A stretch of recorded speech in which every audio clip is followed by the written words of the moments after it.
Buenas noches nuevamente mis hermanos, a cada uno de ustedes. El día de hoy vamos a tener nuestro último estudio del libro de Jueces, capítulo 20 y capítulo 21, ¿sí? Entonces, un breve recuento de esto para antes de entrar a este capítulo. Algunos lo llaman tanto el capítulo 19, quizás que es mucho más chocante. El capítulo 19 es como que nos narra una historia y quizás es uno de de las historias más oscuras en todo este libro de Jueces, o quién sabe, ¿no? Del Antiguo Testamento, ¿sí? Oscuras lo digo porque pareciera por momentos que está hablando de un pueblo pagano, pero resulta que está hablando del pueblo de Israel, ¿no? Por las acciones, por las cosas que se narran en ella, ¿no? Vimos, para resumir la historia, en el capítulo 19 comienza esta historia que vamos a continuar ahora 2021, pero comienza con un levita que no estaba, por así decirlo, involucrado en lo que tenía que hacer. Este levita tenía una concubina, esta concubina le es infiel al levita, este levita era un forastero, eso ya decía mucho porque los levitas deberían tener un lugar de refugio, tenían casas distribuidas o ciudades distribuidas en diversas tribus, pero este levita está, como se dice, está haciendo lo que a él le parece, más no lo que Dios le había mandado a hacer. Este levita va y busca a su concubina después de 4 meses, si no me equivoco, y se queda en la casa de la concubina, mejor dicho, con sus suegros, dice comiendo y bebiendo, ¿no? Y la Biblia el libro, el capítulo 19 nos relata que esto era continuo, ¿no? No fue una vez, no fueron dos, fueron muchas veces en el que él está comiendo y bebiendo, ¿no? Hasta que de pronto ya no decide quedarse más tiempo en ese lugar y él emprende un retorno hacia su casa, por así decirlo, hacia el lugar de donde él venía. Y en el trayecto, aunque se da vamos a decirlo así, de religioso, no queriendo entrar a una ciudad pagana, pero sí se queda en un lugar donde estaba siendo habitado por los benjamitas, ¿no? Por los de la tribu de Benjamín. Un anciano dice les da reposo y de pronto la Biblia lo dice así. Hombres perversos rodean la casa y le dicen, saca a ese levita o a ese varón para conocerlo, ¿no? Y esta palabra conocerlo es para que puedan tener relaciones sexuales con él, con el levita. Entonces aquí vemos, y los que están diciendo esto son hombres de la tribu de Benjamín. Y esto es lo que de alguna manera es como para no creer, ¿no? Porque estamos hablando del pueblo de Dios. Pero justamente el título del libro al que nosotros lo hemos denominado es Cuando te olvidas de Dios, ¿no? De tal manera que estas acciones de estos hombres, estas propuestas que están haciendo, nos refleja de alguna manera cómo estaba la sociedad sin Dios, ¿no? Y es más, el capítulo 19 comienza diciendo eso, ¿no? Cuando en los tiempos donde no había rey en Israel y todo lo demás, ¿no? Es decir, no tenían a Dios como su rey, porque Dios era el que les había dicho, ustedes van a ser por mí como pueblo, yo seré su Dios, ¿no? Esa era la promesa. Pero vemos un tiempo de anarquía, un tiempo de apostasía, un tiempo de idolatría, un tiempo en el que habían dejado a Dios de lado, ¿no? Comenzando desde el levita y las acciones que vienen tomando, la concubina, el suegro, ahora en esta casa, el anciano por salvaguardar de alguna manera la vida del levita, ofrece a sus hijas o a su hija, ¿no? Entonces ahí vemos también cómo es que el mismo anciano también no salvaguardó la vida de su hija, ¿no? Si bien es cierto, estos hombres perversos no aceptan esa propuesta, pero dice que el levita finalmente saca a su concubina y la expone, ¿no? Para que todos estos hombres perversos abusen de ella, ¿no? Tengan relaciones con ella toda la noche, dice, hasta que amaneció. Entonces tú te das cuenta, o sea, es un momento oscuro realmente. Quizás lo podemos leer como una historia, pero los que ya de alguna manera estamos casados, ¿no? Podríamos decir, tú no expondrías a tu amada a algo así. Creo que antes de eso das tu vida, ¿no? O sea, pero no expondrías a tu amada a algo así. Mas este levita hizo eso con su concubina, ¿no? Lo expuso, terminaron abusando de ella y él descansó bien happy porque dice que al día siguiente, cuando él se levantó, abrió la puerta y encuentra ya a la concubina arrastrándose prácticamente a punto de morir, ¿no? Y para terminar la historia dice que él coge a la concubina, lo sube a su asno, se la lleva a su casa y el verso 29 y 30, el capítulo 19, dice lo siguiente, mira. Y llegando a su casa tomó un cuchillo y echó mano de la concubina y la partió por sus huesos en 12 partes y la envió por todo el territorio de Israel. Y esto realmente es algo atroz, ¿no? Cuando un levita, si es que él cogía un cuchillo, era para sacrificar, qué sé yo, pues, ¿no? Holocaustos para el Señor. Más en las manos de un levita, que era, por así decirlo, los levitas, hombres separados para una función, para servir al Señor en el tabernáculo, para enseñar la ley, para guiar al pueblo, para presentar los holocaustos a Dios. Fue elegido para eso. Un paralelismo con la actualidad, quizás podríamos decir, tú te imaginas a un pastor, lógicamente no tiene las mismas funciones que el levita, pero pues digo un paralelismo moderno, en el sentido de que tenemos una responsabilidad para con Dios y para con la congregación. ¿Te imaginas un pastor haciendo lo que hizo este levita? Exponiendo a su esposa a esa atrocidad y luego descuartizándola, tú te escandalizarías y dirías, ¿qué está pasando, no? Pues lo que digo, es un momento oscuro y el cual Dios no lo ha ocultado, sino ha hecho que esto sea narrado dentro de la historia de Israel, pero tiene todo un propósito, ¿no? Justamente mostrarnos cómo, a qué punto llegó el pueblo cuando se olvidó de Dios, cuando dejó de lado a Dios. Verso 30 dice, y todo aquel que veía aquello decía, jamás se ha hecho ni visto tal cosa dentro del tiempo que los hijos de Israel subieron de la tierra de Egipto hasta hoy. Considerad esto y tomad consejo y hablad, ¿no? Entonces, de alguna manera el pueblo se va a escandalizar porque va a llegar a las 12 tribus, van a llegar las evidencias de esto que ha sucedido, pero termina diciendo este pasaje, considerad esto y tomad consejo y hablad. La pregunta es, ¿tomad consejo de quién? Y justamente el capítulo 20, capítulo 21 nos va a mostrar de quién ellos van a tomar consejo al ver toda esta atrocidad, ¿no? ¿A quién van a acudir a pedir consejo? ¿De dónde va a provenir el consejo? Entonces, yo creo que para que haya un verdadero arrepentimiento en el pueblo, definitivamente ellos tenían que acudir a Dios, a pedir el consejo a Dios, porque si el problema es que ellos se han olvidado de Dios, entonces la solución es que ellos vuelvan a Dios. Y lo mismo sucede en nuestra vida. Si en algún momento nos vemos, involucrados con el pecado, porque hemos desechado el consejo de Dios, porque hemos dejado de lado a Dios, la solución no es buscar consejo en sabiduría de hombres, sino volver a Dios, buscar consejo en su palabra, acudir a Dios. Las formas, los medios pueden cambiar, pero en últimas instancias yo tengo que entender que si yo no vuelvo a Dios, las cosas no van a mejorar, sino van a empeorar. Si hasta aquí te ha parecido de pronto oscuro, no va a cambiar, te adelanto, no te hago un spoiler, no va a cambiar, se va a complicar más. Entonces, algunos comentaristas, valga mira lo paradójico, ¿no? Algunos comentaristas ya ni comentan estos capítulos, porque de por sí solos estos capítulos explican, ¿no? O sea, cómo estaba el pueblo de aquel entonces. Pero también déjame decirte que algunos tratan de ubicar esta historia y no necesariamente sucede al final de los 400 años. Es muy probable que esto sucedió al inicio, por los personajes que ahora nos va a mencionar. Entonces, pero uno dice, pero ¿por qué el escritor lo guardó para el final? O sea, lógicamente no es una narración cronológica, pero básicamente lo que estos tres últimos capítulos nos están mostrando cómo estaba la sociedad, cómo estaba el pueblo sin Dios.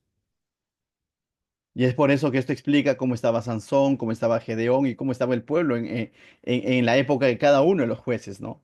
Veíamos a un pueblo que se doblaba en la idolatría, le venía la aflicción, le venía el oprobio, venía el atropello de los pueblos. Entonces, ¿qué hacían? Clamaban a Dios y Dios levantaba un juez. Y por ese tiempo del juez ellos estaban bien con Dios. Pero moría ese juez y ¿qué dice? Nuevamente se enredaban en la idolatría y todo lo demás. Y eso fue un patrón, ¿no? En todo el libro que hemos estado estudiando. Pero estos tres últimos capítulos del libro de jueces, capítulo 19, 20, 21, nos están mostrando básicamente cómo es que el problema no era el juez, el problema no era de que no había rey, el problema era de que ellos se habían olvidado de Dios. El problema era el pecado, la rebeldía del pueblo que había dejado de lado el consejo reiterativo de Dios, que lo vemos claramente en el libro de Éxodo, Deuteronomio, Levítico, Número, Josué, lo vemos claramente cómo es que Dios fue, vamos a decirlo así, repetitivo, ¿no? O sea, reiteradas veces les anticipó de que no hagan negocios con estos pueblos, pero ellos se han doblado a la idolatría. Entonces, mis hermanos, nunca está de más la palabra de Dios. Ahora sí entramos de lleno al capítulo 20 y dice lo siguiente. Entonces subieron todos los hijos de Israel y se reunió la congregación como un solo hombre. De alguna manera se van a unir, ¿no? Todos con un solo pensamiento, como una sola idea, ¿no? Pero vamos a ver cuál era su idea, pues. Esto no tiene nada de malo, que se reúnan como un solo hombre, pero si es para venir a Dios, amén. Pero si es para hacer lo que a ellos les parece, van a seguir complicando las cosas. Desde Dan hasta Beerseba y la tierra de Galat, a Jehová, dice, en Mizpa. Dice, y los jefes de todo el pueblo de todas las tribus de Israel se hallaron presentes en la reunión del pueblo de Dios. 400.000 hombres a pie que sacaban espada, es decir, está hablando de guerreros, ¿no? O sea, 400.000 hombres de guerra, ¿no? Y los hijos de Benjamín oyeron que los hijos de Israel habían subido a Mizpa, y dijeron los hijos de Israel, decid cómo fue esta maldad. Lógicamente, ¿quiénes estaban en falta? Los hijos de Benjamín, ¿no? Todas las demás tribus se están reuniendo, por eso cuando dice el pueblo de Israel, se está refiriendo a todas las demás tribus menos Benjamín, porque los de los pobladores de Benjamín son los que habían hecho esta atrocidad, ¿no? Pero ciertamente ellos habían hecho esta atrocidad, pero eso no significa que en las demás tribus no había pecado. Todas las tribus estaban contaminadas de pecado. No hay ninguna que podríamos decir que se va a salvar, porque todas están manchadas de pecado. Pero que los del Benjamín llegaron a tal atrocidad, sí, es cierto. Entonces, verso 4. Entonces el varón levita, marido de la mujer muerta, respondió y dijo, yo llegué, va a presentar su narración, ¿no? ¿Qué pasó con su concubina? Yo llegué a Gaba de Benjamín con mi concubina para pasar allí la noche. Y levantándose contra mí, los de Gaba rodearon contra mí la casa de por la noche, con idea de matarme y a mi concubina la humillaron de tal manera que murió. Pregunto yo, ¿está siendo veraz en su relato? No, pero sin embargo es un levita. Es un levita que no está siendo veraz en su relato, porque en este relato él está omitiendo muchas cosas o está tergiversando, está diciendo una verdad a medias. Estos hombres perversos no quisieron matarlo a él, quisieron abusar de él, quisieron tener relaciones con él. Y no es que de pronto cogieron a la concubina a la fuerza, no, él entregó a su concubina para librarse. Y una verdad a medias es mentira. Entonces este hombre no está siendo veraz. Y no solamente no está siendo veraz con el pueblo, sino él sabe que hay un Dios. Teóricamente, él sabe, es un levita. Muchas veces caemos en mentiras como estas, ¿no? Donde por librarnos de la vergüenza podemos terminar mintiendo, diciendo una verdad a medias, pero olvidamos que hay un Dios a quien vamos a rendir cuentas o ante quien no hay engaño, ¿no? Entonces, mis hermanos, qué importante es ser veraz, ser sincero, asumir la responsabilidad. Pregunto yo, ¿el levita lo había malogrado? Sí, en más de una ocasión. El solo hecho de tener una concubina ya estaba mal. El quedarse comiendo y bebiendo en la casa del suegro estaba mal. El entregar a su concubina para que abusen de ella sabiendo que estos hombres quieren abusar, estaba mal. No acudió en ningún momento a Dios, sálvame, o a pedir consejo. Y ahora, y después de eso terminó descuartizando a su concubina en 12 pedazos, dice. Y ahora, más allá de asumir también la responsabilidad, él lo que está haciendo es contar una verdad a medias. Y una verdad a medias es mentira. Entonces, si el levita hace eso, ¿qué nos podemos esperar del pueblo? Aquí todos son responsables. Verso 6 dice, entonces tomando yo a mi concubina, bueno, después de que la humillaron y murió, ¿no?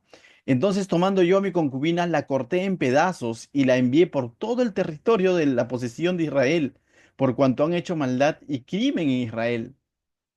Él claramente está resaltando el pecado del pueblo, mas no está mostrando que él también era parte de toda esta atrocidad. Y muchas veces alguien dijo, ¿no? El pecado nos va a cegar muchas veces. El pecado muchas veces va a hacer que culpemos a medio mundo cuando nosotros también a veces somos responsables de nuestro pecado. No sé si se ha escuchado esto, ¿no? A veces culpamos a Satanás o a veces incluso culpamos a Dios mismo, ¿no? Culpamos a medio mundo, pero no asumimos nuestra responsabilidad. Y eso es lo que está pasando con este levita. Está culpando al pueblo, está culpando que han actuado con maldad y con crimen los de la tribu de Benjamín, mas él no está reconociendo su responsabilidad. Piensa que la responsabilidad solamente es de los demás. Entonces, mis hermanos, es algo que debemos tener en cuenta, ¿no? Ante alguna situación, si nosotros detectamos que también somos responsables, ahí viene la humildad, ¿no? De poder decir, yo también tengo culpa, yo también soy parte del problema. Muchas veces hay conflictos que no se pueden resolver justamente porque ninguna de las partes quiere asumir su responsabilidad. Eso se da en los matrimonios, se da en el trabajo, en distintos ámbitos de relaciones que puede haber entre personas, incluso en la iglesia se podría dar. Cuando las personas no asumen su responsabilidad, sino tratan de buscar la culpa o la responsabilidad en alguien más, muchas veces no va a haber solución. Y la pregunta es, ¿pero por qué no asumir la responsabilidad? Muchas veces es por el factor orgullo y a veces por el factor vergüenza. Pero yo creo que más es por el tema de orgullo, por el qué dirán. Yo soy un levita. ¿Cómo voy a decir que he expuesto yo a mi concubina? Es mucho mejor decir, esos hombres malvados han tomado, lo han humillado, pero él era parte de su humillación porque él lo entregó. Entonces, verso 7 dice, y aquí todos vosotros sois hijos de Israel, dad aquí vuestro parecer y consejo. Mira, no sé si has detectado, él como levita, más allá del parecer o el consejo que podía tener el pueblo, debía haberle importado cuál es el parecer y el consejo de Dios. ¿Acaso los levitas no eran encargados de consultar a Dios? ¿O acaso como levita él no tenía acceso a un sacerdote para que consulte a Dios? Pero él está consultando a la mayoría y no siempre la mayoría va a tener la verdad, no siempre la mayoría va a tener la razón. En el mundo pues, las cosas pueden funcionar así, la mayoría tiene la razón. Pero para el cristiano, la verdad viene de parte de Dios, viene del consejo de Dios, no de la sabiduría de hombres, no de la mayoría de las personas. Entonces este hombre está diciendo, he aquí vosotros sois hijos de Israel, dad aquí vuestro parecer y consejo, ¿no? Entonces está buscando consejo de hombres en vez de consultar a Dios. Y vamos a ver que su deseo es venganza, con todo lo que él ha hecho su deseo es venganza. Porque él está ofendido y piensa que le han hecho un daño, pero básicamente él ha sido parte de esto. Y vas a ver que más adelante justamente el libro va a terminar diciendo, cada quien hacía lo que le parecía. Claro, pues, porque está preguntando cuál es el parecer del pueblo, más no cuál es el parecer de Dios. Es una de las preguntas que debemos de hacernos en un conflicto o una situación en la que podemos estar en algún momento involucrados y no tenemos cómo salir, la pregunta no tanto es, oye, ¿a ti qué te parece? Sino, ¿qué dice Dios de esto? Esa debe ser la pregunta. Más allá de si tengo aprobación de la mayoría, ¿qué dice tal, tal? No, ¿qué dice Dios de esto? ¿Cuál es el consejo de Dios en esta situación? A veces como pastor me veo involucrado en situaciones donde trato con personas que a veces están en ciertos conflictos o a veces están en ciertas dificultades. Y muchas veces, lógicamente, una de las primeras cosas que hago es escucharlos, ¿no? Pero es bien difícil ministrar a alguien cuando ya tiene un parecer, ¿me dejo entender? Cuando ya tiene una idea, cuando ya tiene un parecer, o sea, diciendo, no, yo creo que es así. Entonces yo por dentro digo, entonces, ¿para qué vienes a pedir consejo?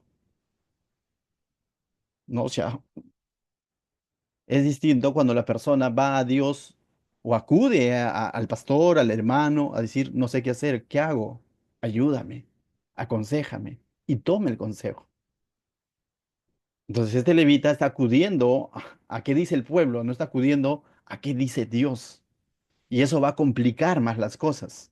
Mira lo que dice. Entonces todo el pueblo, como un solo hombre, no todo por mayoría, por unanimidad en todo caso, se levantó y dijeron, ninguno de nosotros irá a su tienda, ni volverá ninguno de nosotros a su casa. ¿Por qué? Porque mira lo que están dispuestos a hacer. Mas esto es ahora lo que haremos en Gabá. Contra ella subiremos por sorteo. Tomaremos 10 hombres de cada ciento por todas las tribus de Israel y 100 de cada 1000 y 1000 de cada 10.000 que lleven víveres para el pueblo, para que yendo a Gaba de Benjamín le hagan conforme a toda la abominación que han cometido en Israel. Entonces ellos planifican su venganza. Pregunto yo, es una pregunta retórica, por cierto. ¿Consultaron a Dios? No. Todos por unanimidad estaban haciendo lo que el libro va a decir al final, lo que bien les parecía. Cada quien hacía lo que les parecía. Y el pueblo va a estar haciendo lo que a ellos les parece. El pueblo va a decidir cobrar venganza. Y están viendo el pecado que ha cometido la tribu de Benjamín, mas no se están dando cuenta que todas las tribus estaban igual y que ellos también se van a convertir en hombres perversos. Ellos también se van a convertir en hombres perversos porque están tomando números de hombres para ir y hacerle conforme a toda la abominación que han cometido, dice. Eso es venganza. Eso es ojo por ojo, diente por diente. Y a eso van a llegar. Todo por no tomar consejo de Dios. Todo por no consultar a Dios. Van a hacer justicia con sus propias manos, a su manera. Y eso es venganza. Entonces, mis hermanos, tengamos cuidado cuando en algún momento nos sentimos agraviados por alguien. Primero evaluemos si nosotros hemos sido parte del problema y quizás dimos pie a eso. Y bueno, encomendémonos al Señor, ¿no? Pidamos consejo de Dios para ver qué hacemos para solucionar ese agravio. Pero jamás, si tú me das dos, yo te doy tres, ¿no? El mundo piensa así. Nosotros como cristianos no podemos pensar así. Sino por lo contrario, Pablo en Romano nos exhorta, ¿no? De que un mal hay que responder con un bien. Es difícil,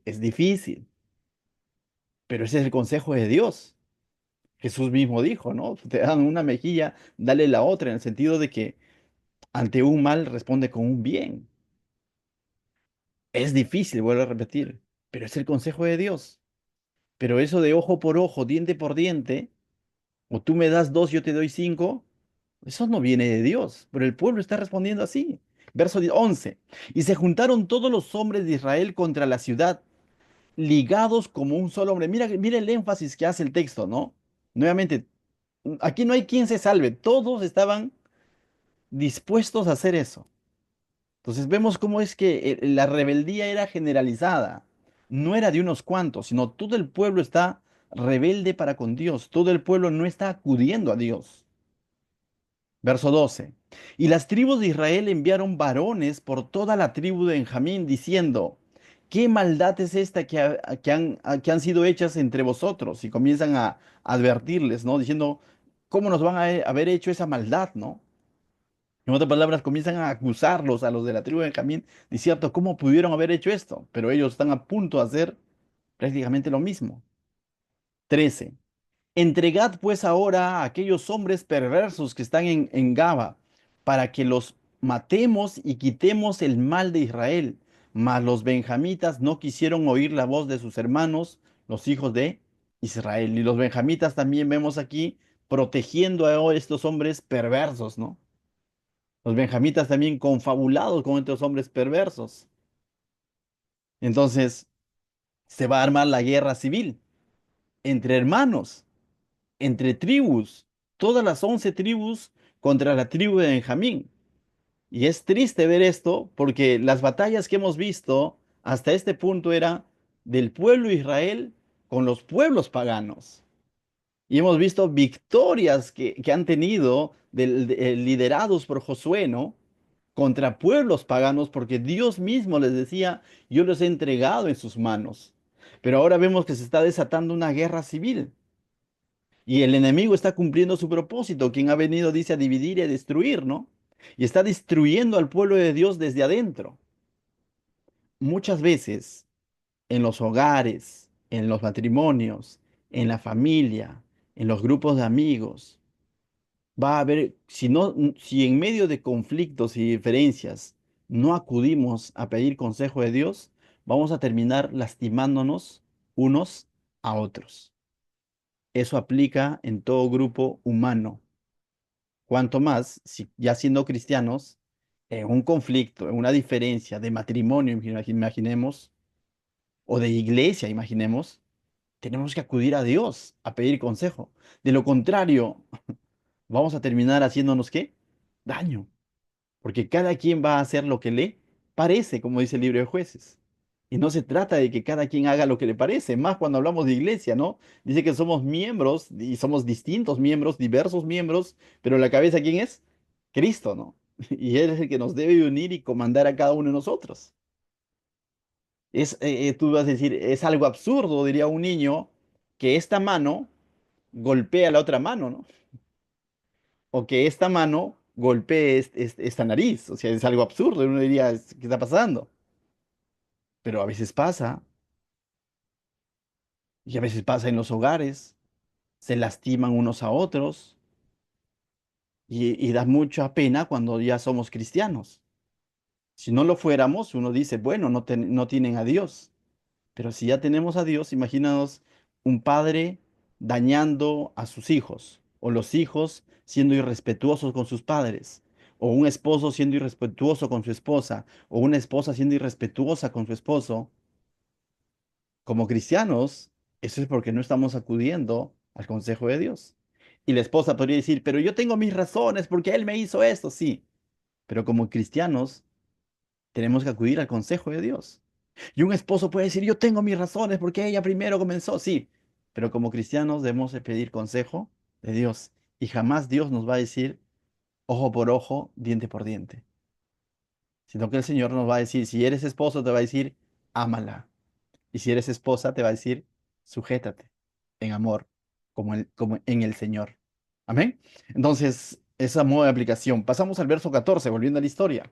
Sino que los de Benjamín se juntaron, y mira, los de Benjamín no quieren entregar a estos hombres perversos, sino por lo contrario, dice, se van a juntar, ¿no? Se juntaron de las ciudades de Gaba para salir a pelear contra los hijos de Israel. Entonces se armó la guerra civil. Y fueron contados en aquel tiempo de los hijos de Benjamín de las ciudades 26,000 hombres que sacaban espada, sin los que moraban en Gaba, que fueron dice, por cuenta 700 hombres escogidos. De toda aquella gente había 700 hombres escogidos que eran zurdos, todos los cuales tiraban una piedra con la honda a un cabello y no erraban. Entonces, de alguna manera, está destacando la audacia, la habilidad que tenían estos hombres de Benjamín para la guerra, ¿no? Tirar onda y dice a un cabello y no erraba, ¿no? ¿Te imaginas? Es una manera de decir que tenían una habilidad con la onda, ¿no? Una puntería, como se dice, ¿no? Entonces era un francotirador con la onda, ¿no? Por así decirlo. Entonces está describiendo de alguna manera esa habilidad que ellos tenían, ¿no? Ciertamente no erraban quizás con su habilidad, pero ante Dios estaban errando, ¿no? Justamente pecado es errar al blanco, pero igual espiritualmente estaban en pecado, por más habilidosos que sean. Verso 17. Y fueron contados los varones de Israel fuera de Benjamín, 400,000 hombres que sacaban espada, todos estos hombres de guerra. Lógicamente, Israel es mayoría frente a los de Benjamín, ¿no? Dice, tiene 400,000 hombres de guerra, ¿no? Frente a los otros, si no me equivoco, que eran 26,000. Entonces dice, luego se levantaron los hijos de Israel y subieron a la casa de Dios y consultaron a Dios diciendo, ¿quién subirá de nosotros el primero en la guerra contra los hijos de Benjamín? Y Jehová respondió, Judá será primero. Y esto me pareció interesante a mí porque en el verso 18 pareciera que la cosa se va a resolver, ¿no? Estaba dando mi primera lectura a estos pasajes dije, uy, por fin consultaron a Dios. Pero mira, ¿te has dado cuenta que le hacen una pregunta cerrada a Dios? ¿Cómo así una pregunta cerrada? Una pregunta con una decisión que ellos ya tienen. No están consultando a Dios si van a ir a la batalla o no van a ir a la batalla. No están consultando a Dios si está bien o está mal. No están pidiendo a Dios su aprobación. Vamos a volver a leer la pregunta, verso 18 dice, ¿quién subirá de nosotros primero? O sea, ellos estaban dispuestos ya a pelear. Y lo único que están preguntando es quién va a subir primero. Y entonces Dios le va a decir, bueno, que vaya Judá primero, ¿no? A veces le hacemos este tipo de preguntas ya cerradas a Dios. Es distinto cuando venimos a Dios con una mente abierta. Cuando decimos, Señor, ayúdame a decidir en esto. ¿Qué hago? A venir con nuestras respuestas ya metidas en nuestro corazón, ¿no? Con nuestra decisión ya acá. Como diciendo ya, Señor, bendice esto que yo ya decidí. Solamente estoy pidiendo tu bendición como para espiritualizar la cosa. Cuando nuestro acudir a Dios debe ser distinto, ¿no? Para decir, Señor, ¿qué hago? ¿Es tu voluntad? Pero ellos vienen a Dios, pero por un formalismo o por una conveniencia, ¿no? Por una estrategia nada más ya para ver quién va primero.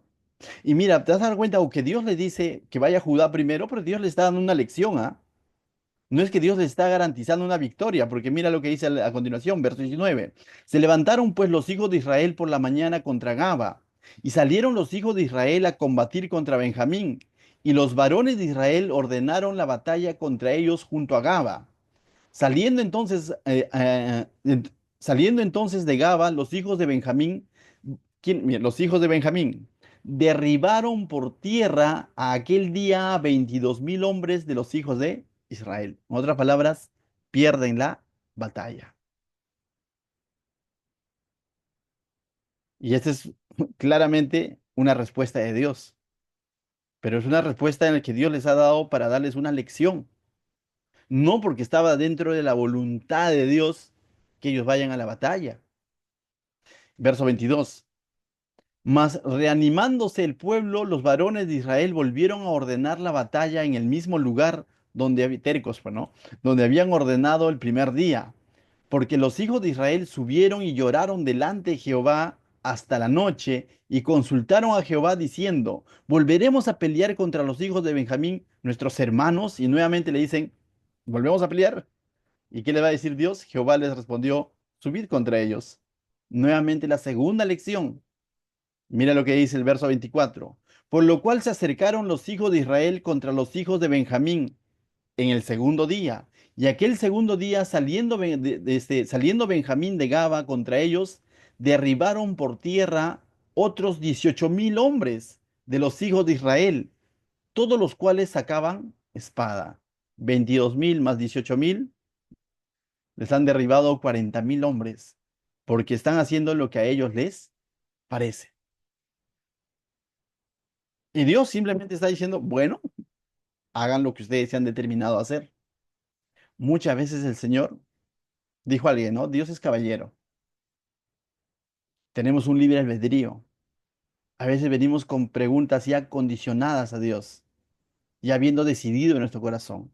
Y Dios va a ser respetuoso, pero vamos a tener que asumir las consecuencias de nuestras decisiones tomadas sin el consejo de Dios. Y va a empeorar la cosa. Y vamos a volver llorando a Dios, como aquí ha sucedido, ¿no? Y con ese lloriqueo como que de pronto, Señor, ¿qué está pasando? Pues debemos tener pero la idea es no volver el lloriqueo de quejas, sino de arrepentimiento y decir, Señor, perdóname, ¿no? Me rindo por completo a tu voluntad. Verso 26, las cosas van a ir cambiando. Entonces subieron todos los hijos de Israel y todo el pueblo y vinieron a la casa de Dios y lloraron y se sentaron allí en presencia de Jehová y ayunaron aquel día hasta la noche, y ofreciendo holocaustos y ofrendas de paz delante de Jehová, como que la cosa va cambiando, ¿no? ¿Te das cuenta? Porque ahora vienen a su presencia, reposan en su presencia, presentan holocaustos y ofrendas de paz delante de Dios. Están acudiendo de alguna manera a Dios y ahí yo dije, uff, por fin se prendió una luz de esperanza. Y sí, hasta cierto punto, pero luego nuevamente van a volver a su propia decisión. Verso 27. Y los hijos de Israel preguntaron a Jehová, pues el arca del pacto de Dios estaba allí en aquellos días, dice. Y Fines, ¿te das cuenta? Fines es hijo de Eleazar, hijo de Aarón. Por eso esto recuerda que Fines ya tuvo una actuación cuando incluso Moisés estaba vivo. ¿Se acuerdan cuando de pronto los del pueblo de Israel se habían ido y se habían acostado con los moabitas? Si no me equivoco, Fines viene y atraviesa con su lanza. Entonces, no ha pasado mucho tiempo, por eso se cree que esta historia es al inicio del tiempo de los jueces, no al final de los 400 años, porque Fines todavía está vivo, ¿no? El hijo de Eleazar. Entonces dice, y Fines, hijo de Eleazar, hijo de Aarón, ministraba delante de ella en aquellos días. O sea, Eleazar ya no era el sacerdote, sino era ¿quién? Fines, su hijo, ¿no? El primero fue Aarón, segundo, Eleazar, su sucesor, ¿no? Pero ahora nos da a entender que ya es Fines. Y dijeron, pero ahora sí están yendo por la vía regular, ahora sí están consultando de la manera correcta, porque mira, la pregunta cambia, dice, ¿volveremos aún a salir contra los hijos de Benjamín, nuestros hermanos? Como que se están dando cuenta que están peleando entre ellos, ¿no? Para pelear o desistiremos. Entonces ya están considerando incluso no continuar con ese plan de hombre que habían ellos elaborado sin Dios. Y Jehová dijo, subid, porque mañana os entregaré. Ciertamente Dios les va a decir suban, porque Dios también tiene que traer juicio contra los de Benjamín. Porque si no diríamos, uy, se salieron con la suya, ¿no? Porque fueron los que ahí te albergan a los hombres perversos y todo lo demás. Y Dios ciertamente ahora sí les da su venia y les dice, vayan, ¿no? Entonces, aquí la cosa cambia, porque dice Dios en el verso 28 al final, ¿qué dice? Porque mañana yo los entregaré. No dice porque ustedes son más, ustedes son poderosos, no se desanimen. ¿Cuántas veces nos gusta que nos digan eso, no? Tú eres el campeón, tú eres exitoso, tú eres bueno. No, no, no. Dice porque yo los entrega y debemos entender que Dios es el que da la victoria. No dependía de la cantidad de gente que podía tener el pueblo de Israel. Eran más, eran 11 contra uno. Pero estas dos derrotas les ha servido para que se den cuenta que sin Dios es en vano. Hay un Salmos que dice, ¿no? Si Jehová no edificara la casa, en vano trabajan las que la edifican. No es con espada, no es con ejército, es con el poder de su Santo Espíritu. Y ese fue el método, como de pronto vemos las victorias que obtuvo Josué con el pueblo de Israel cuando ingresan a la tierra prometida. Fue porque Dios les entregaba en sus manos. Es porque Dios le entregaba al enemigo en sus manos. Era porque Dios iba delante de ellos. Es más, cuando en algún momento detectan pecados, ¿se acuerdan del pecado de Acán? A pesar de que eran más numerosos, terminan perdiendo, ¿no? Con el pueblo de Ai, hasta que tienen que resolver ese asunto del pecado y para eso Josué acude a Dios.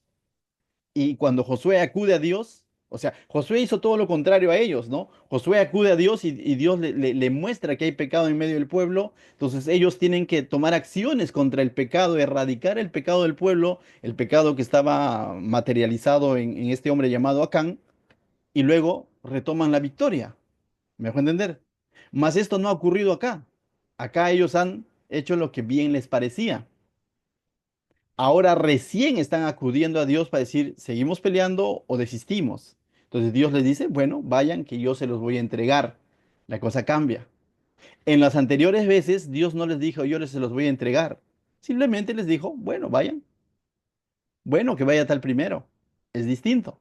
Aquí hay una promesa de parte de Dios y Dios va a cumplir su promesa. Verso 29. Y puso Israel emboscada alrededor de Gaba.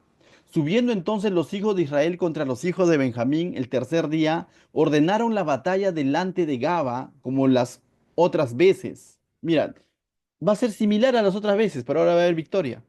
Y salieron los hijos de Benjamín al encuentro del pueblo, alejándose de la ciudad, y comenzaron a herir a algunos del pueblo, matándoles como las otras veces por los caminos, uno de los cuales sube, dice, a Betel, y el otro a Gaba, en el campo. Mataron unos 30 hombres de Israel. Al principio pareciera que están perdiendo nuevamente, ¿no? Entonces, pero te vas a dar cuenta que es una especie de carnada, ¿no? O una trampa para los de la tribu de Benjamín. Mira lo que dice el verso 32. Y los hijos de Benjamín decían, vencidos son delante de nosotros como antes. Mas los hijos de Israel decían, huiremos y los alejaremos de la ciudad hasta los caminos. Entonces el plan era alejar a los benjamitas de su pueblo para que una parte de los del pueblo de Israel tome la ciudad y otra parte que está siendo la especie de que está huyendo, luego entre los dos lo van a acorralar a los de Benjamín, ¿no? Verso 33. Entonces se levantaron todos los de Israel de su lugar y se pusieron en orden de batalla en Batal Tamar. Y también las emboscadas de Israel salieron de su lugar de la pradera de Gaba. Y vinieron contra Gaba 10.000 hombres escogidos de todo Israel, y la batalla arreciaba. Mas ellos no sabían que ya el desastre se acercaba a ellos. Verso 35. Y derrotó Jehová a ¿Quién lo derrotó? El texto dice, y derrotó Jehová a Benjamín. Esto es, Dios hizo juicio contra la tribu de Benjamín. Delante de Israel, el pueblo de Israel fue solamente testigo de esta victoria que Dios lo está haciendo, no ellos. Y mataron los hijos de Israel a aquel día 25.000 hombres de Benjamín, todos los cuales sacaban espada, ¿no? Entonces ahora van a obtener una victoria, pero no en sus fuerzas, sino porque realmente Dios está trayendo juicio a la tribu de Benjamín. Verso 36 en adelante hasta el 48 básicamente va a volver a relatar lo mismo, pero dándonos más detalles, ya va a ser más específico, pero básicamente es una explicación de esta victoria. Lo voy a leer prácticamente. Y vinieron los hijos de Benjamín que eran derrotados, y los hijos de Israel se dieron campo a Benjamín, porque estaban confiados en las emboscadas que había puesto detrás de Gaba. Y los hombres de las emboscadas acometieron contra, dice, prontamente a Gaba, y avanzaron e hirieron a filo de espada toda la ciudad. Y era la señal concertada entre los hombres de Israel y las emboscadas, que hiciesen subir una gran humareda de la ciudad. Luego pues que los de Israel retrocedieran en la batalla, los de Benjamín comenzaron a herir y a matar a la gente de Israel como 30 hombres. Por eso te dije que está relatando nuevamente lo que ya hemos visto, ¿no? Pero con más detalles.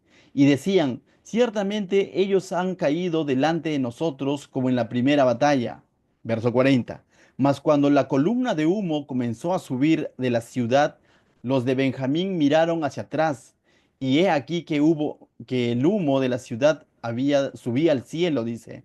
Entonces se volvieron los hombres de Israel y los de Benjamín se llenaron de temor porque vieron que el desastre había venido sobre ellos. Se dan cuenta de la emboscada, ¿no? Volvieron, por tanto, la espada delante de Israel hacia el camino del desierto, pero la batalla los alcanzó y los que salían de las ciudades los destruían en medio de ellos.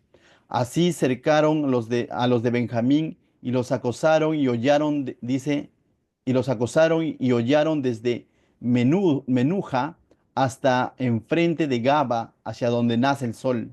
Verso 44. Y cayeron de Benjamín 18.000 hombres, todos ellos hombres de guerra. Volviéndose luego huyeron hacia el desierto, a la peña de Rimón, y de ellos fueron abatidos 5.000 hombres en los caminos, y fueron perseguidos aún hasta Gidom, y mataron de ellos a 2.000 hombres. Entonces, si vas sumando, vas a llegar a los 25.000 que nos dijo al principio. Fueron todos los que de Benjamín murieron aquel día, 25.000 hombres que sacaban espada, todos ellos hombres de guerra. Pero se volvieron y huyeron al desierto, a la peña de Rimón, 600 hombres. Mira, este número es interesante porque 600 hombres van a terminar huyendo, los cuales estuvieron en la peña de Rimón 4 meses. Y los hombres de Israel volvieron sobre los hijos de Benjamín, y esta parte sí, creo yo, ya no era parte de la batalla, pero mira lo que sucedió. Verso 48. Y los hombres de Israel dice, volvieron sobre los hijos de Benjamín y los hicieron a filo de espada, así a los hombres de cada ciudad como a las bestias y a todo aquello. Asimismo pusieron fuego a todas las ciudades que hallaban. Se olvidaron Se olvidaron que Dios les dio, por así decirle, les dijo, les voy a entregar, les voy a dar la victoria, pero se olvidaron que la tribu de Benjamín no es un pueblo pagano, son sus hermanos. Y ya prácticamente lo han derrotado, hay 600 hombres que han huido. Más allá de perseguir a esos 600 hombres, ellos regresan a la ciudad, dice, y los hombres de los hijos volvieron, dice, y van a matar a todos, incluso a las bestias. Asimismo pusieron fuego a todas las ciudades que prácticamente quisieron desaparecer la tribu de Benjamín. Y eso va a representar ahora un problema, porque en el capítulo 21 nos va a hablar de un lamento, un lloriqueo, una queja ante Dios diciendo, nos vamos a quedar sin una tribu. Pero si ellos están siendo los autores de esto, vamos a ver que terminaron quemando mujeres y niños de sus hermanos. O sea, eso solamente lo hemos visto cuando de pronto entraban a los lugares, a los pueblos paganos, los eteos, los feos, los jebuseos y todo lo demás, porque por la idolatría que representaba y todo lo demás, ¿no? Y porque Dios así lo había determinado, traer juicio contra los amorreos. Pero contra la tribu de Benjamín les dijo, les entregaré en sus manos, mas no les dijo, destruyan todo. En ningún momento Dios les dio esa orden. Y nuevamente los vemos haciendo lo que su instinto dice, es decir, actuando sin el consejo de Dios. Mira, verso 21. Los varones de Israel habían jurado en Mizpa, o sea, los 11 tribus, diciendo, ninguno de nosotros dará a su hija a los de Benjamín por mujer. Como parte de su venganza, ellos se habían jurado, dice que, no dar sus hijas a los de la tribu de Benjamín. Y vino el pueblo a la casa de Dios y se estuvieron allí hasta la noche en presencia de Dios. Y alzaron su voz, hicieron gran llanto y dijeron, oh Jehová, Dios de Israel, ¿por qué ha sucedido esto en Israel? Que falte hoy de Israel una tribu. O sea, le están preguntando a Dios por qué falta ahora o por qué se va a extinguir una tribu. Pregunto, ¿Dios le dijo, erradiquen todo? ¿Maten niños? ¿Maten a las mujeres? No. Dios les dijo, ¿van a negar si ustedes dar a sus hijas a los benjamitas? Tampoco. Ellos han hecho su propio voto, han tomado su propia decisión de erradicar todo, de destruir las ciudades, y ahora con esta pregunta, indirectamente están culpando a Dios, porque le están diciendo por qué. En algún momento tú le has preguntado a Dios, bueno, si estás teniendo una vida piadosa, santa, y de pronto te pasan situaciones, a veces decimos, no, Señor, ¿por qué me pasa esto? Pero si somos conscientes que estamos inmersos en malas decisiones, es decir, estamos fríos en nuestra comunión con el Señor y como consecuencia de esas malas decisiones nos vienen consecuencias, en realidad es absurdo decir, Señor, ¿por qué a mí me pasa esto? ¿No? Porque la respuesta lo tenemos nosotros. Si Dios pudiera contestar acá, le diría, porque se olvidaron de mí, ¿no? Y muchas veces nosotros vamos a vernos inmersos en eso, ¿no? Señor, ¿por qué pasa esto? La respuesta es clara, porque te olvidaste de Dios. Una de las preguntas que siempre hago a las personas cuando me toca dar consejo es, ¿cómo está tu comunión con Dios? Ante alguna situación que pueda estar pasando, siempre la pregunta que hago es, ¿cómo está tu comunión con Dios? ¿Cómo está tu tiempo con la palabra? ¿Cómo está tu tiempo? ¿Cómo está tu congregar? ¿Cómo está tu tiempo de oración? Porque de alguna manera, a veces es necesario que la persona se dé cuenta que a veces somos parte del problema y no es que seamos víctimas, sino muchas veces somos parte de esas malas decisiones. Pero esas malas decisiones se dan justamente cuando descuidamos nuestra comunión con el Señor. Hay un orden. Descuidamos nuestra comunión con el Señor, por ende comenzamos a tomar nuestras decisiones en nuestros propios criterios, no consultamos a Dios, entonces como consecuencia vienen los problemas, vienen las dificultades y luego decimos, Señor, ¿por qué a mí me pasa esto? Entonces lo primero que hay que detectar si es una prueba o es una consecuencia de pecado. Porque si es una prueba, amén, continúa, ¿no? Tened por sumo gozo cuando os halléis en diversas pruebas. Pero si es que es a causa de mi mala decisión, el consejo es arrepentimiento. Tienes que arrepentirte para con Dios, no con el pastor, sino para con Dios. Tienes que volver a Dios. Entonces, ellos aquí están haciendo una pregunta a Dios, pero la respuesta la tienen ellos. Es porque ellos habían dejado de lado a Dios, es porque han actuado en su propio instinto, en su propia violencia, en su propia sed de venganza, han hecho todo esto y ahora se ven de que hay una tribu que está a punto de desaparecer. Y ahora van a querer remediar el problema, pero te vas a dar cuenta que van a terminar complicándolo más. Verso 4. Y el día siguiente el pueblo se levantó de mañana. Vemos que Dios no les respondió, ¿no? La respuesta es obvia, pues no, porque se olvidaron de Dios. Y al día siguiente el pueblo se levantó de mañana y edificaron allí altar y ofrecieron holocaustos y ofrendas de paz. Y dijeron los hijos de Israel, ¿quién de todas las tribus de Israel no subió a la reunión delante de Jehová? Porque se había hecho gran juramento contra el que no subiese a Jehová en Mizpa, diciendo, sufrirá la muerte. Acá otro punto.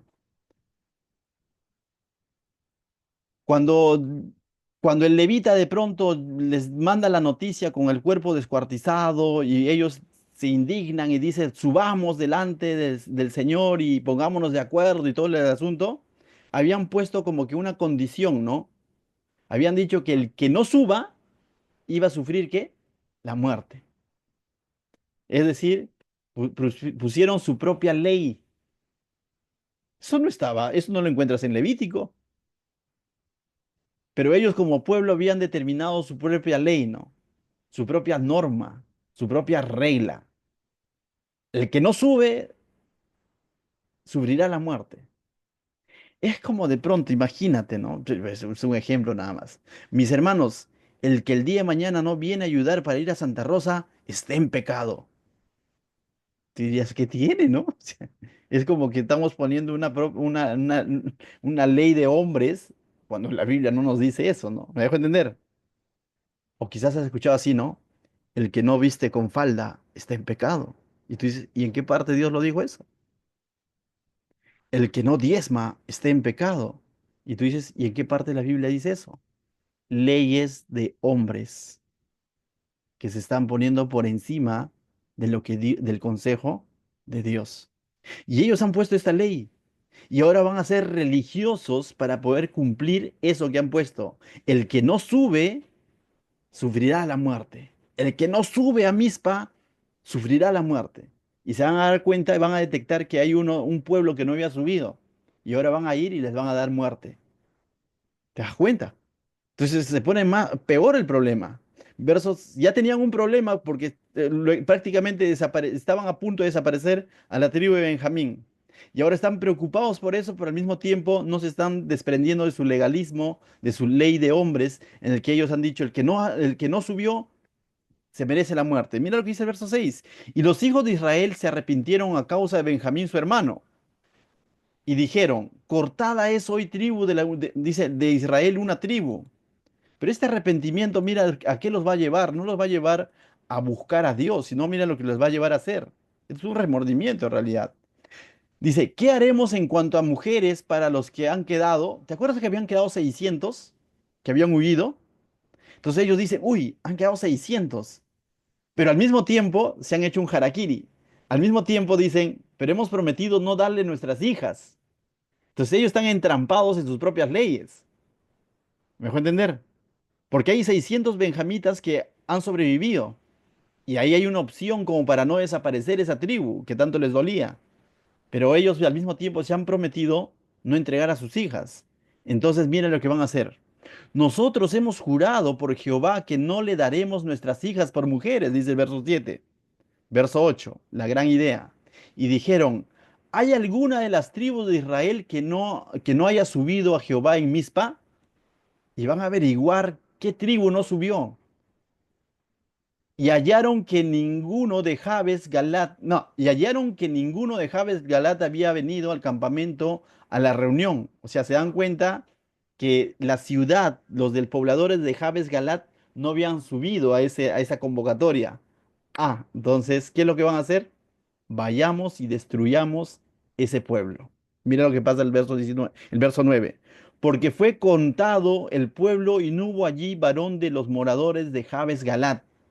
Entonces la congregación envió allá 12,000 hombres de los más valientes y les mandaron diciendo, id y herid a filo de espada a los moradores de Jabes Galat con las mujeres y niños. Pregunto yo, ¿Dios les mandó a hacer eso? No. Por un lado están queriendo solucionar el tema de Benjamín y por otro lado siguen dañándose entre ellos mismos, porque van a terminar matando a su propio pueblo. Verso 11. Pero haréis de esta manera, y mira, mira el gran plan. Mataréis a todo varón y a toda mujer que haya conocido ayuntamiento de varón, es decir, a toda mujer que ya es madre, a toda mujer que ya no es doncella, a toda mujer que ya no es virgen. Y hallaron de los moradores de Jabes Galat 400 doncellas que no habían conocido ayuntamiento de varón. Y las trajeron, a quienes sí no las mataron? A las doncellas. Dice, y las trajeron al campamento en Silo que estaba en la tierra de Canaán. Y tú ya te darás cuenta para qué están salvaguardando la vida de estas doncellas, ¿no? Para que se las entreguen a quién? A las de la tribu de Benjamín. Pero para eso lo que están haciendo es matar vidas de hombres y mujeres, de esposos, de familias, de niños. Pareciera que estamos hablando de un pueblo pagano, pero estamos hablando del pueblo de Dios. Verso 12. Y hallaron de los moradores de Jabes Galat 400 doncellas y no hallaban que habían conocido ayuntamiento de varón y las trajeron al campamento en Silo que estaba en la tierra de Canaán. Verso 13. Toda la congregación envió luego a hablar a los hijos de Benjamín que estaban en la peña de Rimón y los llamaron en paz. ¿Te acuerdas de los 600 hombres que habían huido a esta peña de Rimón? Entonces los mandan a llamar ahora. Y volvieron entonces los de Benjamín y les dijeron, y les dieron por mujeres las que habían guardado vivas de las mujeres de Jabes Galat, mas no les bastaron estas. Claro, pues faltaban para 200, ¿no es cierto? Eran 600, ellos han destruido un pueblo de Jabes Galat y han reclutado a 400 doncellas, pero aún les sigue faltando. Verso 15. Y el pueblo tuvo compasión de Benjamín, pero es una compasión, la verdad, por un lado están teniendo compasión y por el otro lado están cometiendo otra atrocidad. ¿Te acuerdas que te decía que se van a convertir al igual en hombres perversos como los de la tribu de Benjamín? Dijimos que la tribu de Benjamín, la perversidad se dio en que el levita de pronto saca a su concubina para que estos hombres abusen de ella y estos hombres saciaron sus instintos carnales y todo lo demás. Pero ahora ellos están despojando a estas doncellas de su pueblo, están matando a los padres de estas doncellas, a las familias de estas doncellas y se lo están entregando a los benjamitas. ¿No están cometiendo prácticamente lo mismo? O sea, lo que ellos están juzgando, ahora ellos lo están haciendo. La verdad, estaba podrido todo. O sea, todo estaba mal. ¿Por qué? Porque cada quien hacía lo que le parecía. Y si consultaron a Dios fue porque se veían derrotados. Pero ni bien Dios le da la victoria, terminan ellos abusando de su fuerza y desapareciendo la ciudad. Entonces te puedes dar cuenta lo dañino que es el pecado, lo dañino que es cuando de pronto dejamos a Dios a un costado, habiéndolo ya conocido incluso. Y te digo esto no porque esté siendo legalista con este pueblo, sino te lo digo esto con dolor en el sentido de que tomemos conciencia cuánto daño podemos causar si nos olvidamos de Dios, si dejamos de lado a Dios en algún momento de nuestra vida. Podremos terminar haciendo cosas que quizás ahorita no te lo imaginas. Quizás ahorita tú no te imaginas terminar haciendo cosas atroces, pero sabes, si dejas de lado a Dios, es muy probable. ¿No te ha pasado decir, oye, ese no iba a la iglesia? ¿Has dicho en algún momento? Y ahora lo ves inmerso, comiendo con los chanchos, para decirlo así, de manera figurativa. Pero tú dices, oye, ese no iba a la iglesia, este no era el hermano tal. Mm, mm, Y si lo ves, invítalo nuevamente, que venga a Cristo, ¿no? Esa es la solución, no lo condenes. Pero esto sirve como advertencia para nosotros, para decirnos, no te olvides de Dios, no dejes de lado a Dios. Verso 17. Dice, verso 17. Y dijeron, tengan Benjamín herencia de los que han escapado y no sean exterminados. Me quedé en el 17, disculpen. Sí, ¿no? Mm, me quedé en el 18, no, más adelante. Sí, se me había quedado. 22, ¿no? ¿Sí? 19 creo. 19. Dice, ahora bien, dijeron, he aquí cada año, ya, acá hay otro plan ¿se acuerdan que faltaban 200? ¿Sí? 15 me dicen. Perdón, Patricia, gracias. Y el pueblo tuvo compasión de Benjamín, claro, ahí nos quedamos, porque Jehová había abierto una brecha entre la tribu de Israel. Entonces los ancianos de la congregación dijeron, ¿qué haremos respecto de mujeres para los que han quedado? Porque fueron muertas las mujeres de Benjamín, pero no fueron muertas por una peste, fueron muertas por las manos de ellos. Verso 17. Y dijeron, tenga Benjamín herencia en los que ha escapado, en los que han escapado, y no sea exterminada la tribu de Israel. 18. Ya, y de por sí ahí ya han provisto de 400 mujeres, ¿no? Y ellos siguen con su religiosidad. Mira, le dice el 18. Pero nosotros no le podemos dar mujer de nuestras hijas, porque los hijos de Israel han jurado diciendo, maldito el que diere mujer a los benjamitas. ¿Esto no te recuerda a la religiosidad que a veces podemos tener, hermano? Pero la verdad, yo no he dejado de ir a la iglesia. Pero ¿qué hay de mi día a día? ¿Qué hay de esos momentos en el que nadie me ve? Ah, eso sí, pero yo nunca dejo de leer mi Biblia. Todos los días leo un Salmos y tengo ahí abierto mi Biblia en mi casa. A veces cumplimos con ciertas cosas externas, pero por dentro podemos estar sin una comunión sincera con el Señor. Y ellos, de alguna manera, están cumpliendo su juramento de no entregar a sus hijas, pero están cometiendo atrocidades. Están despojando a otras hijas, a otras doncellas de sus familias. A eso se le llama religiosidad, mis hermanos. Quieren ser fieles a su juramento, pero sin arrepentimiento y sin comunión con el Señor. Verso 19. Ahora bien, dijeron, mira, otro plan, segundo plan maquiavélico. Lo he puesto así aquí en mis apuntes. Segundo plan maquiavélico. Ahora bien, dijeron, he aquí cada año hay fiesta solemne de Jehová en Silo, que está al norte de Betel, al lado oriental del camino que sube de Betel a Siquem y al sur del Lebona. Y mandaron a los hijos de Benjamín diciendo, id y poned emboscada en las viñas, y estad atentos, y cuando veáis salir a las hijas de Silo a bailar en corros, salid de las viñas y arrebatad cada uno mujer para sí de las hijas de Silo, e idos a tierra de Benjamín. Y si vinieren los padres de ellas a sus hermanos a demandárnoslos, dice, nosotros le diremos, hacednos la merced de concederlas, de concedérnoslas, pues nosotros en la guerra no tomamos mujeres para todos. Además, no sois vosotros los que se las deis para que ahora seáis culpados. Entonces, prácticamente se convierten en autores intelectuales de secuestros, porque está diciendo, mira, va a haber una fiesta, hay todos los años fiesta solemne, y ahí van a subir las doncellas y ustedes hagan una emboscada y tomen a esas doncellas. Y si sus padres vienen a pedirlo, nosotros le vamos a decir, oye, ya pues concédenla. Al final ustedes no se le están entregando, se le están robado. Vuelvo a repetir, están tratando de cumplir su juramento, pero sin una comunión con Dios. Está como el cristiano cantinero, ¿no? Vendo licor, pero yo no tomo por si acaso, para de alguna manera representar que a veces podemos tener esa conducta, ¿no? El cristiano cantinero. Yo vendo cerveza, pero yo no tomo por si acaso. Sí, pero está siendo parte de. Y ellos están diciendo, no vamos a dar a nuestras hijas, pero por si acaso va a haber una fiesta solemne y ahí vayan, tómala. Y si vienen los padres, les diremos, pues, pero bueno, ustedes no les han entregado, se las han robado. Concédenla. Verso 23. Y los hijos de Benjamín lo hicieron así y tomaron mujer conforme a su número.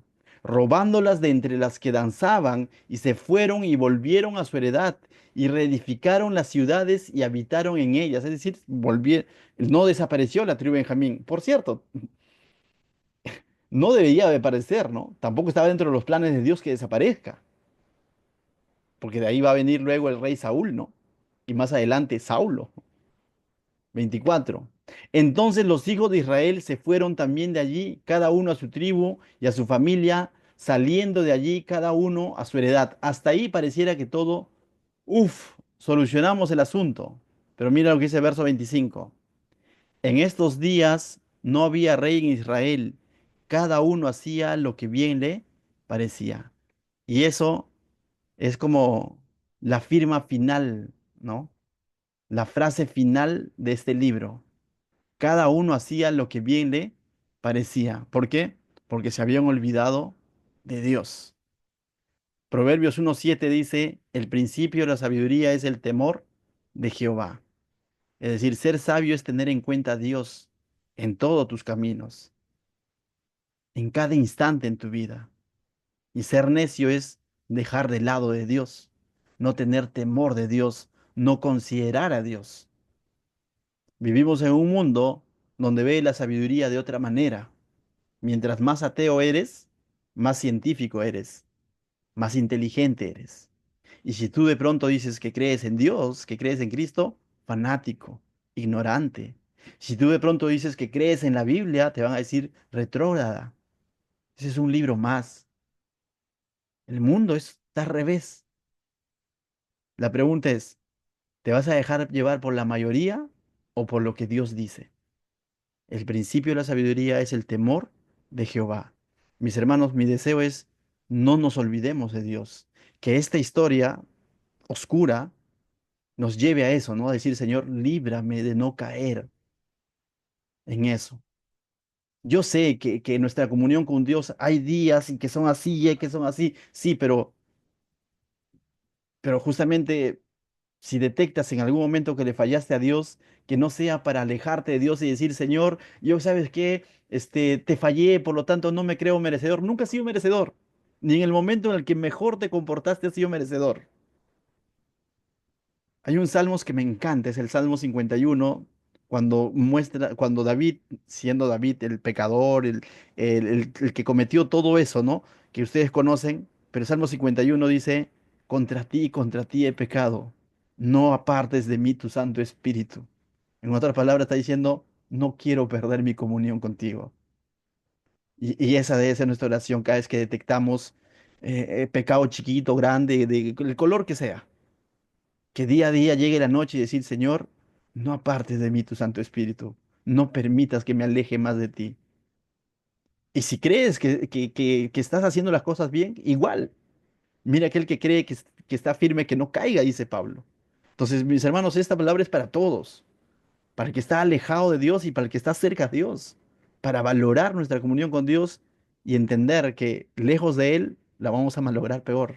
Nunca pretendas solucionar algo sin tener en cuenta a Dios, porque la vas a arruinar más. ¿Qué tal si oramos? Padre, te doy gracias, Señor. Gracias por este libro, por estas historias, Señor, que nos has mostrado durante todas estas semanas, Señor. Y nos ayudan, Señor, a valorar nuestra comunión en el que tú tuviste la iniciativa, Señor, en esa comunión por gracia, Señor. Esa comunión que no depende de nosotros, Señor, pero debemos ser dependientes de ti día a día, Señor. Bendice a tu iglesia, Señor, y ayúdanos a mantenernos firmes, Señor, siempre dependiendo de ti, Señor, en no creernos autosuficientes, porque vamos a empeorar las cosas, Señor. En el nombre de Jesús, amén.